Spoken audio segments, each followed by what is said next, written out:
Afghanistan needs stability, Afghanistan needs political integrity.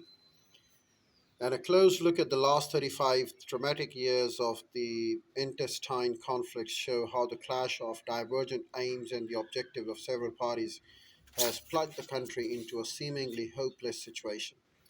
The problem is not only the endless conflicts of the US backed Afghan government against an unremitting Taliban insurgency, but also the fact that the ethnic and tribal leaders in the government camp are often at war with one another.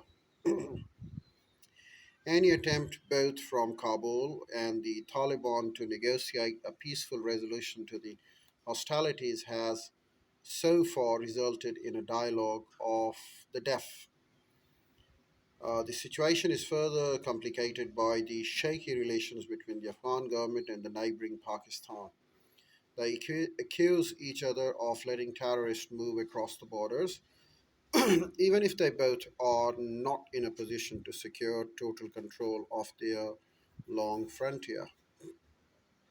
Innumerable attempts at international level to promote reconciliation and activate a peace process have failed to produce any significant process.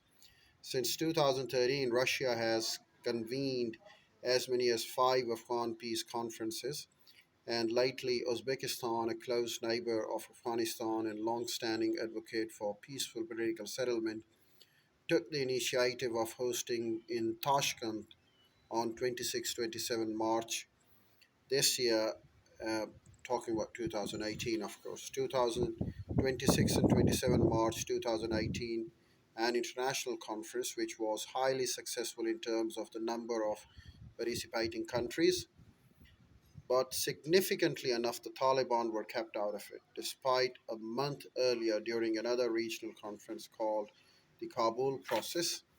Afghanistan's President Ashraf Ghani had urged them to initiate talks with his government to end nearly 4 decades of the conflict. Well, if you do not provide the Taliban a say, how can we solve the problem? And the other thing that usually the envoys, the representatives who appear before the media, before the camera in these conferences, they don't have any of their influence or the edge on the Taliban. What we need to have the true representatives of the Taliban talking to media and participating in these conferences. The Tashkent conference, however, made an important headway by bringing for the first time at the same table US, Russia, and Iran together. The final declaration, consisting of 24 points as the roadmap towards a peaceful resolution, was adopted by all participants, which also included representatives of China, France, Germany, India, Italy, Japan, Kazakhstan, Kyrgyzstan, Pakistan, Qatar, Saudi Arabia, Tajikistan, Turkey, Turkmenistan, United Arab Emirates, United Kingdom, Uzbekistan, European Union, and United Nations.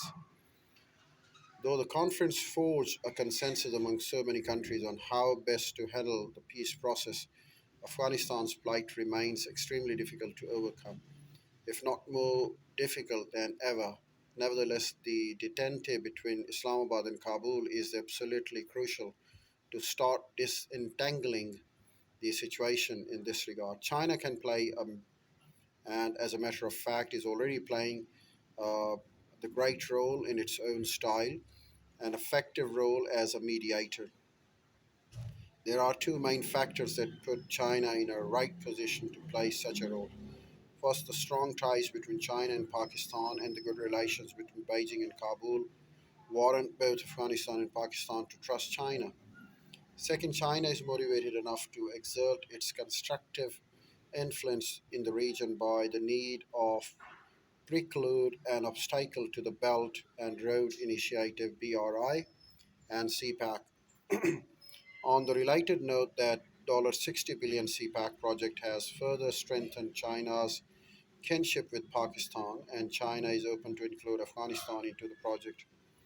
Kabul is keen to be included as its intra-Afghanistan inter-regional projects, which are very much aligned with the BRI and CPAC, and Afghanistan would certainly find great opportunity to financially boost itself and to become the part of the trade route.